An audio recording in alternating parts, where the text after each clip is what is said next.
How you doing? I'm Callan and this is Slapped Ham. Today we're talking about a ghostly Mexico. From the Mapimi silent zone to the notorious Mijangos murder house. Join us as we take a look at the 10 most haunted places in Mexico. The House of Laments was the home of Claudia Mijangos, a serial killer who committed a series of grisly murders in an attempt to contact his deceased wife. In the late 1800s, Mijangos' wife Costanza was murdered during a home invasion. Some sources claim the murderers were miners who worked under Mijangos and believed he was embezzling from their salaries. Distraught after his wife's death, Mijangos consulted a witch who instructed him in occult rituals that would allow him to contact his wife, but would require human sacrifices. Mijangos would eventually kill himself, and although satanic imagery and skeletons were found in his basement, to this day it's unknown exactly how many murders he committed. Today, the House of Laments operates as a museum dedicated to Mijangos' blood-soaked story. It features imagery of Mijangos and his wife, as well as artifacts related to the couple and Mijangos' killing spree. Visitors report mysterious sounds and wails, as well as apparitions wandering the grounds.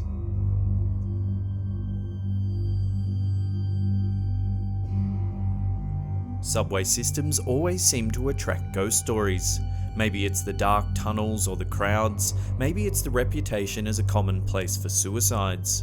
Whatever the reasons, Mexico City's metro system is no exception to this rule. First opened to the public in 1969, the metro is host to a wide range of ghost stories and paranormal activity, ranging from ancient Aztec ghosts to murdered commuters and ghost trains. Juarez station is known for the ghost of Victor Platinoff, a metro employee who died in 1989, as well as an ancient Aztec man who weeps about the Spanish conquest. Visitors to Panteon station, a subway stop constructed near two graveyards, may experience mysterious knocks on the tunnel walls or see ephemeral shapes that disappear when they come close. A ghost train allegedly runs from Allende to Zocalo station, through Viaducto station, the site of a horrific 1975 crash that killed at least 31 passengers.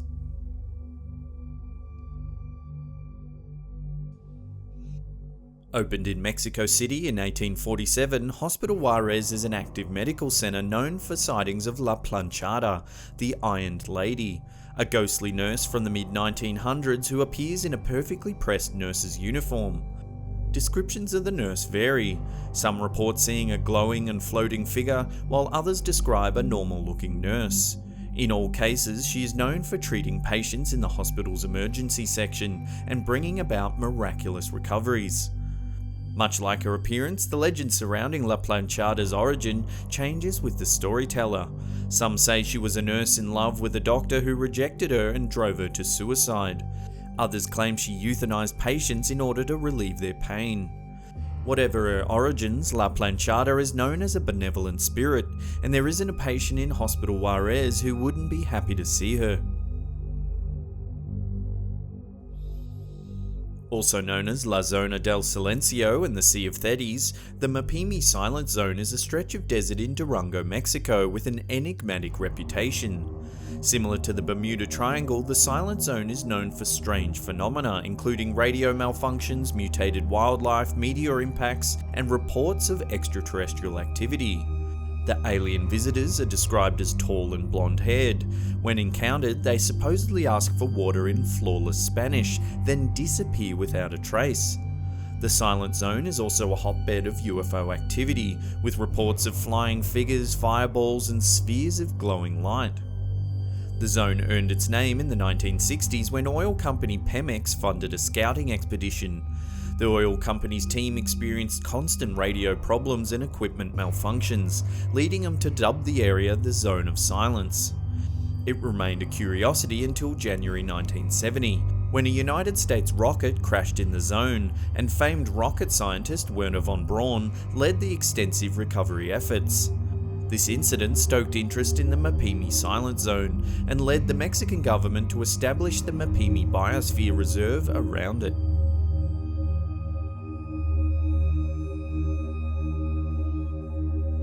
More than 50 years ago, Don Julian Santana Barrera left his wife and child and relocated to the solitude of Chinampa, known as the Floating Garden in the canals of Xochimilco, Mexico City.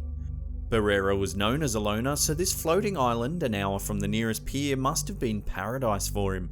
Shortly after taking residence on the island, Barrera found the corpse of a little girl who drowned in the canal along with a child's doll. He hung the doll from a tree nearby as a memorial for the girl, but began to be haunted by whispers, wails, and footsteps in the night, despite the fact that he was the only one on the isolated island. He believed these haunting phenomena to be the work of the drowned girl's spirit.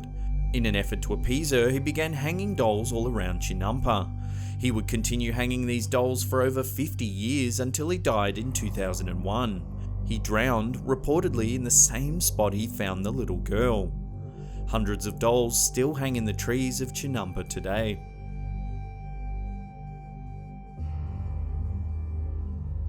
Hidden in the forests of Mexico City's massive Chapultepec Park is an enormous white mansion known as Aunt Tonya's house. Little is known about Tonya's life today, but in some way she came to live alone in the massive house. Rumour has it that she hid an enormous fortune within the mansion, but she was so reclusive that no one's had an opportunity to investigate. As she aged and grew lonely, Tonya began fostering homeless children in her home. Although the locals appreciated her actions, the children were rowdy and cruel to the kindly old woman. This is where the stories diverge. Some tellings say she murdered the children in a fit of rage. Others say the children murdered her while trying to discover the hidden treasure. Whatever the story, Aunt Tonya's house is known today to be very haunted. It can only be reached by crossing a dilapidated wooden bridge in the third section of Chapultepec Park. The house is always shrouded in fog, and legend has it that Aunt Tonya and the children can be seen and heard wandering the grounds. In March of 2008, 20 students died by falling off a cliff near the mansion. The house is difficult to reach today. The third section of Chapultepec is home to packs of feral dogs, and the mansion has come under new ownership.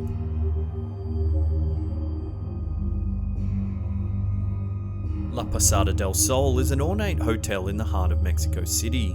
Designed by architect Fernando Saldaña Galvan, Posada del Sol represented the culmination of his life's work.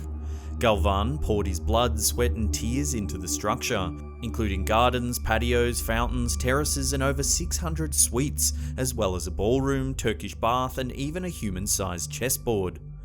Although Galvan was a gifted architect, construction of the hotel ground to a halt as his debts grew and his funding shrank.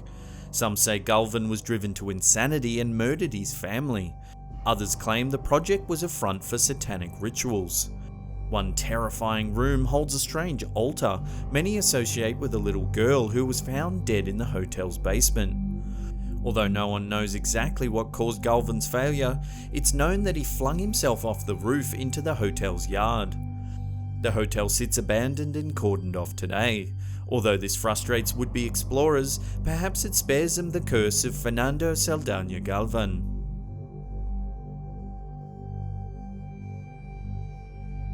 Panteon de Belem, also known as Santa Paula Cemetery, is a closed cemetery in Guadalajara that has been the site of dozens of folk tales and hundreds of ghost sightings.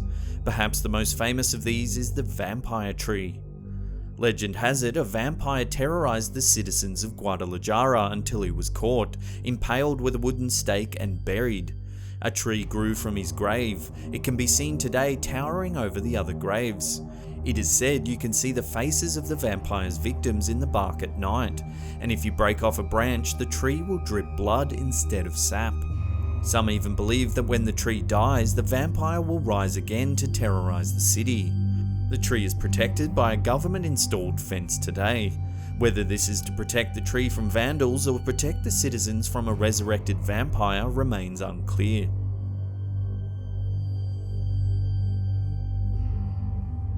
The ancient Mayan city of Chichen Itza is a well-known UNESCO World Heritage Site that was one of the largest Mayan cities. Aside from its cultural importance, Chichen Itza is known to paranormal enthusiasts as one of the most haunted places in Mexico. Chichen Itza was the site of mass human sacrifices whose ghosts wander the ruins today. Visiting tourists often report seeing ghostly humanoid figures around the old observatory. Chichen Itza is also a hotspot for Alaks sightings. Alakses are spirits that take the form of child-sized Mayans and are associated with natural features like caves and forests. Much like European fairies, they're known for theft and trickery, but also for bestowing gifts on those who show them proper respect. If you encounter a small, mysterious person in traditional Mayan clothing in Chichen Itza, be sure to mind your manners.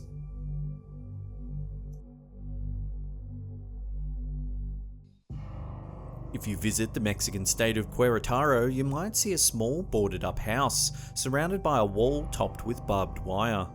The locals will tell you about screams and sobs that come from the house, and if you watch closely, you might see a small child pop up in the window. This is the home of Claudia Mijangos, the hyena of Querétaro. Claudia was a college-educated former beauty queen with a husband, 3 children, and a sizable inheritance after the death of her parents. She taught catechism at her children's Catholic school and opened a fashion shop downtown. Although she and her husband were experiencing marital problems and Claudia was subject to occasional hallucinations, no one suspected what would come next. In April of 1989, Claudia woke up in the middle of the night hearing voices in her head. Following the voices' instructions, she went to the kitchen, retrieved 3 knives and proceeded to attack her own children. She cut off her youngest child's hand, stabbed her eldest daughter 6 times, and stabbed her 9-year-old daughter in the heart. Afterwards, she piled the bodies in the master bedroom and attempted to kill herself. Claudia woke up in the hospital 3 days later and claimed not to remember anything. Doctors diagnosed her with schizoaffective disorder and epilepsy. These mitigating health issues allowed her to receive the minimum sentence for her crimes, just 30 years in prison. Some reject the doctor's theory and maintain that she was possessed by demons.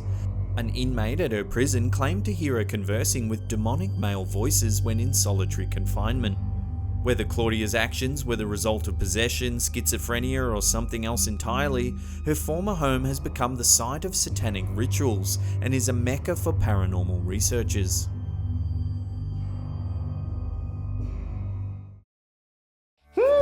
Fresh pandalones, please. I may have just soiled myself. As always, thanks heaps for watching. If you're enjoying our content, hit that thumbs up button. If you're new, then why not hit subscribe and turn on channel notifications. And that's it for me. I'll see you all next time.